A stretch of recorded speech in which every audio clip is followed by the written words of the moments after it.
Hello, I am Jason and welcome to another episode of Historically Marked. I am in Dayton, Ohio at the Dayton Aviation National Historic Park, and of course we're going to talk about the Wright brothers because yes, they are proudly celebrated here all over Dayton, and this is where they engaged in like their we call it their inventing skills in flying.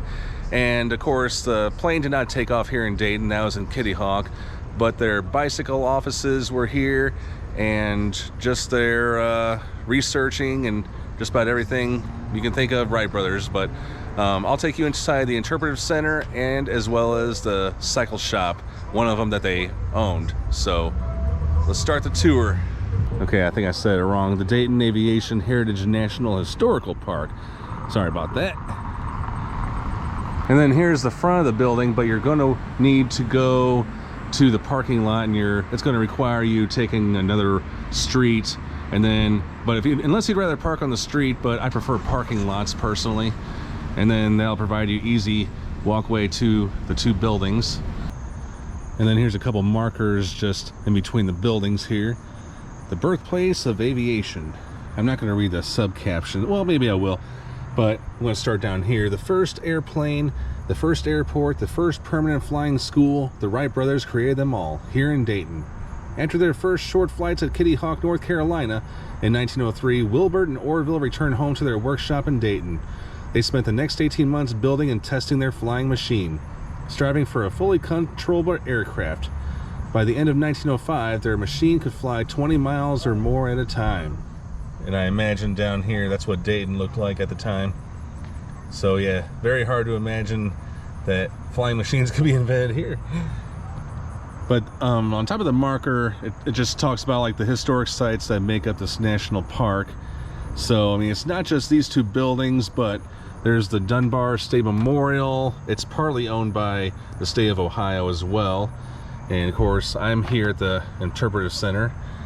And then there's also south of town, or the south of the city, there's the Wright Brothers Aviation Center at Carillon Historical Park.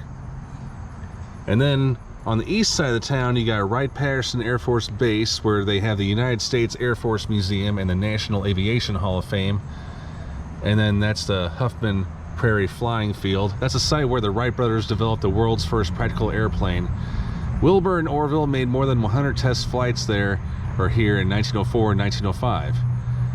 And then that is the Huffman Prairie Flying Field Interpretive Center. Now the park ranger told me it was closed today because they got a marathon going on over there. Today's Saturday, so what to expect, right?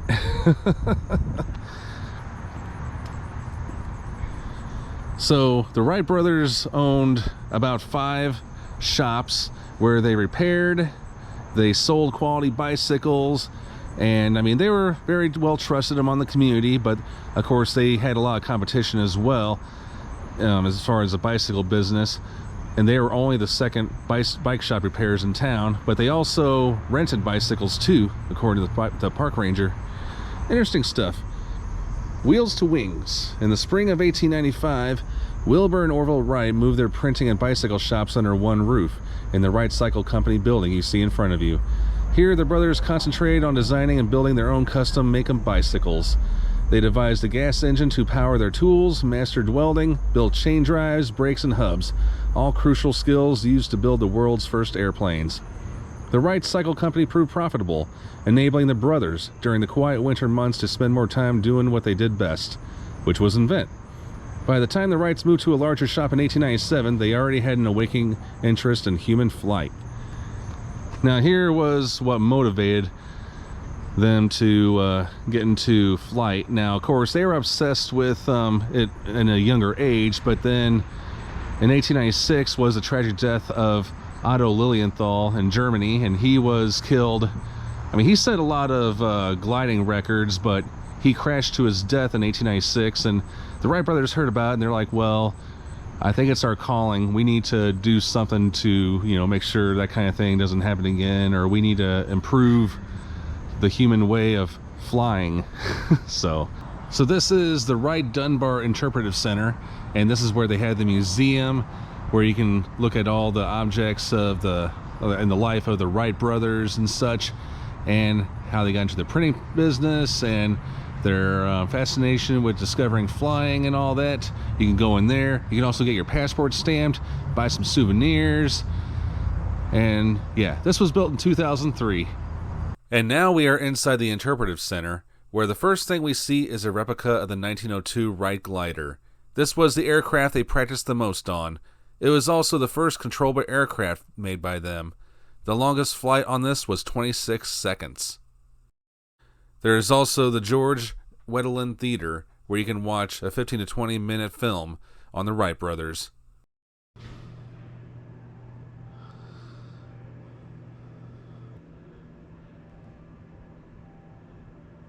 No, we've got some real celebrities living here. You may have heard of the Wright brothers. They were in the news last year, 1903, when they got their flying machine off the ground. Then there's Paul Lawrence Dunbar. Isn't this nice? He was 6 Hey, blocks can I borrow a away nickel? with his mother. Look at me. You know, Never mind. was born into slavery. Oh, check this out. Dried fruits. Looks like you got prunes, apples. Are you waiting for your order too? He still keeps up his public speaking engagements. Oh, he's a charming man. We do too. And his poems, well, they talk.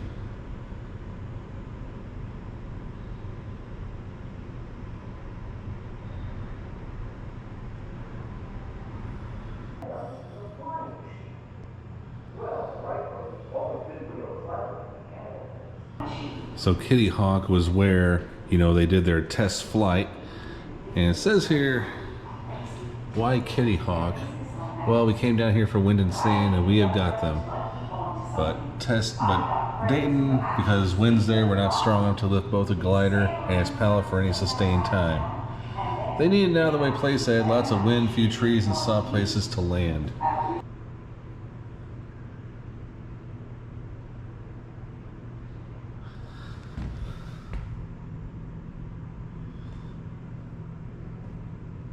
And this describes in great detail the wind tunnel tests and how they conducted research.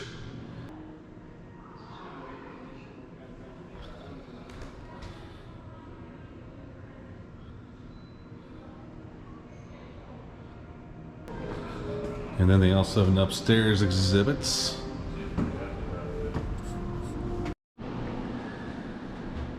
So before Wilbur and Orville Wright got interested in the bike business and flying, of course they started out as printers. They published newspapers, they built their own presses, and cranked out printing jobs for West Dayton businesses and residents.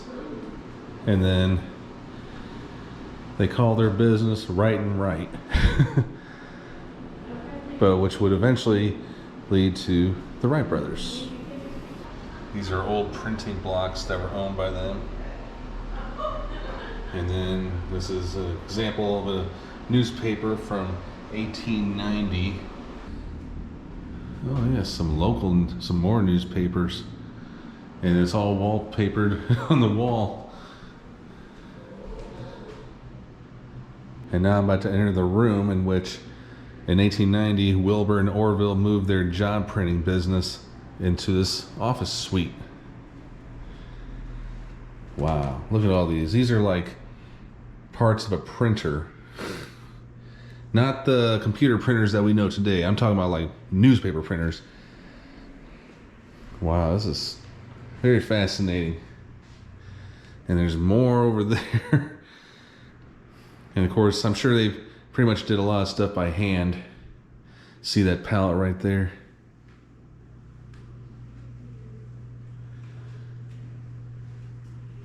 And that's how they kept warm. And underneath that curtain is the Wright brothers press, which they made by hand, and they made it mostly out of wood, or so it says right here. And here's the job press room. Here is the Wright family album, as they call it. This was the boys' father, Bishop Milton Wright, their mother, Susan Corner Wright. This is Roycelyn Wright, the oldest, and then that's Wilbur, Orville, and then Lauren Wright, and then the youngest sister, Catherine Wright. Here's some more pictures.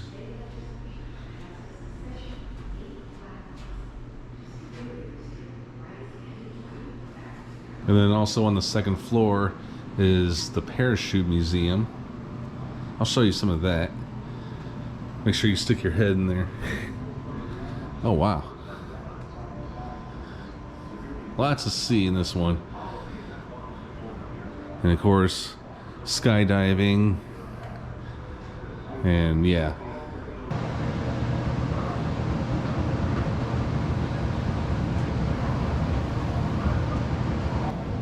This one's about ejection seat.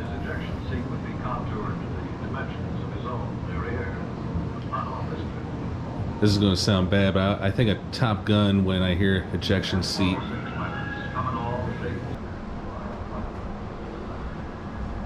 This is a guy jumping all the way 102,800 feet above the earth, falling to a landing in the New Mexico desert. 13 minutes and 45 seconds later. Wow. And that is not snow, that is clouds, by the way. It looks like snow. Now, me personally, I have skydived once, but I did it with another person, meaning in tandem. But as part of the lecture, before you actually do it, you know, you got to know like what you're carrying, like your ripcord, your leg straps, and parachute risers and all that. So there is a timeline up here that talks about, you know, the history of parachute jumps and what's been tried and what's not, and the whole history dating all the way back to the 1600s. And I am planning on doing an episode on the St. Louis, Missouri one, March 1st, 1912. That's located at the Jefferson Barracks Park, where Albert Berry makes the first documented parachute jump from an airplane during a demo flight. And next to the museum is the Wright Cycle Company. And if you do want to take, I mean, anybody's welcome to take a tour. I mean, it's free, but they only give tours like every hour at 9:30, 10:30, 11:30. Well, you get the idea. But this building was placed under the National Register of Historic Places. And here is a National Historic Landmark plaque from 1990. Wright Cycle Company. How cool is that? Now, we don't go in those doors. We don't really know what's back there, but I guess it's not really important.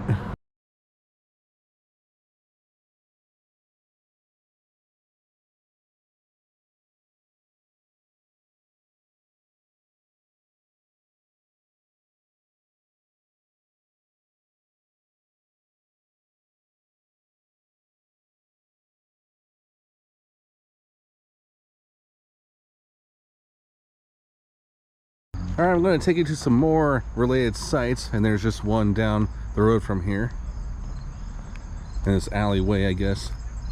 Okay, so this is where the Wright brothers' home once stood, just not too far from where we were. Preserved and enshrined.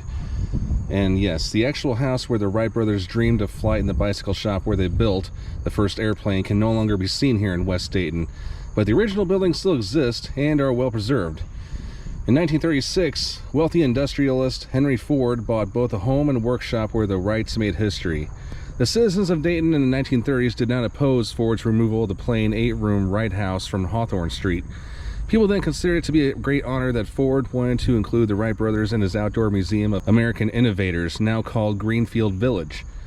In the years since the Wright home and workshop were taken away, Dayton has fostered a new culture in favor of historic preservation to ensure that sites like these are safeguarded for future generations. Okay, so I believe I'm standing right there. But I'll take you around. There's a few more markers around here. So it looks like part of it was left here. As in the porch. That's cool. Okay, a little bicycle donated by the John Bosch family. The Wright brothers' home base. You can no longer see the plain 2-story house standing on Bishop Wright's small lot just ahead. Now, here on quiet tree-lined Hawthorne Street, Orville Wright was born in 1871. Here, Wilbur Wright died in 1912 of typhoid fever. The brothers, who would one day create a flying machine, lived most of their lives in an ordinary 8-room home with no indoor bathroom, together with their father and their younger sister, Catherine. And that's what it looked like. Kind of use your imagination. Alright, let's see if I can go in. There's a gate.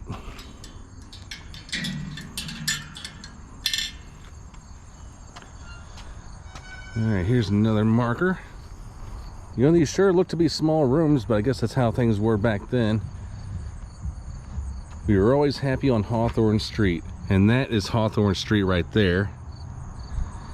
The Wright brothers were in their 20s when they became interested in aeronautical science. 5 adults lived here in the years that Wilbur and Orville debated their ideas about how to develop a flying machine around the dining room table. Their mother died of tuberculosis in 1889, when the brothers were teenagers.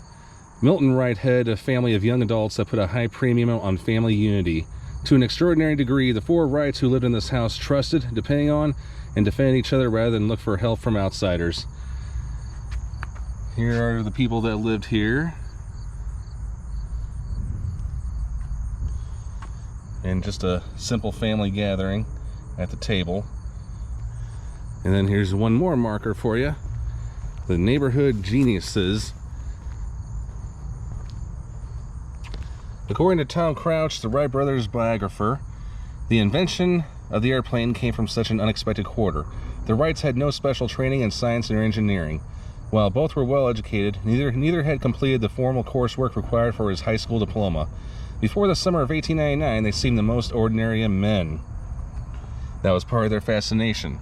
They were the quintessential Americans whose success seemed compounded of hard work, perseverance, and common sense with a liberal dollop of Yankee ingenuity, raised to the level of genius. And that again was the Wright brothers' home. And again, 2 seemingly ordinary brothers who daily walked 3 blocks to work from this house over to their business on West 3rd Street. They would invent a machine that would impact the lives of billions of people. Amazing. And I'm just going to go ahead and stand right here and stand inside their house, or what was their house. I'm guessing there was another house right there, or maybe that was their yard, but it looked like all the homes were kind of, I don't want to say cramped together, but, and they say good ideas come from either garages or front porches. So, and it's also been said through memes that American porches definitely need to make a comeback because a lot of new houses lack one. But yeah, very cool. And these have light fixtures too. And not too far from where the museum is, where I'm pointing, is this empty lot on busy 3rd Street in Dayton. And there's a marker here, and it talks more about the Wright brothers, where powered flight began. This was the Wright Cycle Company, existed from 1897 to 1916. Here in West Dayton, Wilbur and Orville Wright built bicycles. In 1897, they moved their business from 22 South William Street, in other words, to where that shop was we were in, or I was in, to a storefront shop here. Their bicycle business was highly seasonal. The brothers normally worked hard here in the shop 12 to 14 hours a day, 6 days a week in spring and summer. But bicycle building gave the boys the income enough free time to begin rigorously investigating lift and drag, 2 key variables that must be understood to make anything fly. After 3 years of research done in this shop, the brothers had developed new data and new understanding, enough to build the world's first flying machine. In the fall of 1903, the Wright brothers put their hard-won lift and drag knowledge to work. Amid the glue pots, sprockets, chain drives, wood shavings, and toolboxes of this West 3rd Street workshop, Orville and Wilbur assembled the wings, struts, and engine of a new mechanical device that would change the world. The first airplane. And then in 1936, Henry Ford bought the building just like he did with the house, and then moved it to Greenfield Village, where it still can be seen today. And yeah, it stood literally like right here. I'll show you the field once again. All right, here we go. So yeah, I mean, I don't see anything, you know, being put here in the future. I mean, for historically obvious reasons. But I'm glad they're keeping it well kept. All right, I'm going to show you one more station. So I am near the corner of 3rd and Broadway, and this is pretty much just a shell of their last business, Orville and Wilbur Wright's business, that is. And we're going to be approaching the statue soon, but there's a couple historical markers. Okay, I take that back. It was Orville's last workshop. For 30 years, Orville Wright's place of business was the plain brick building here on North Broadway. Visiting reporters found it quite ordinary. There was a reception area for Miss Beck, who was a secretary, an inner office with Orville's desk, files, and drawing table, and a large work area that ran across the back. With the exception of a large wind tunnel, there was little to distinguish it from any other well-equipped machine shop. Still, it was difficult to believe that the inventor of the airplane was not at work in his lab on some project that would eventually yield wonders. One morning, while puttering around the shop, Orville noticed 2 small boys peeking through the window. One boy asked, "What in the world Orville is doing?" And then the other replied with a note of derision in his voice, "Why, he's inventing." Here's just a photo of the interior of the shop, which literally stood right here. It's a 1930s photo. And yeah, here's what we just saw as I was walking through.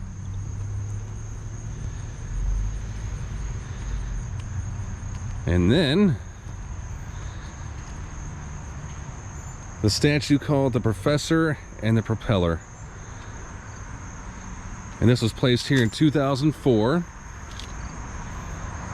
honoring the Wright engineering legacy by John and Marna Bosch. I didn't realize how tall that propeller was. He was a very trim man. And then down here it just says, the Wright brothers were the first experimenters to understand that a propeller for a flying machine had to work differently from a ship's screws. The first Wright flyer used 8-foot-long wooden propellers that the brothers hand-carved from spruce. In this laboratory during World War I, Orville Wright designed special poplar propellers for the Dayton Wright Company's Bug, a 530-pound pilotless biplane designed to carry explosives over enemy lines, crash, and explode. And then talks about John and Marna Bosch. They commissioned Bill Wolfe of Terre Haute, Indiana, to create a bronze statue tribute to Orville Wright. And that does point out something interesting, that even though Wilbur died in 1912, I mean, Orville did obviously live long enough to see the great legacy that him and his brother invented, especially like how it helped during wartime. Like even Walt Disney put out a documentary in the early 1940s that talked about victory through air power. Thank you so much for tuning into this episode of Historically Marked. I am Jason in Dayton, Ohio, and I hope you learned a lot about the Wright brothers. I mean, yeah, we all know they were the first human flyers on, you know, airplane builders, but I hope there was more to it than you knew. All right, I'm Jason, signing off.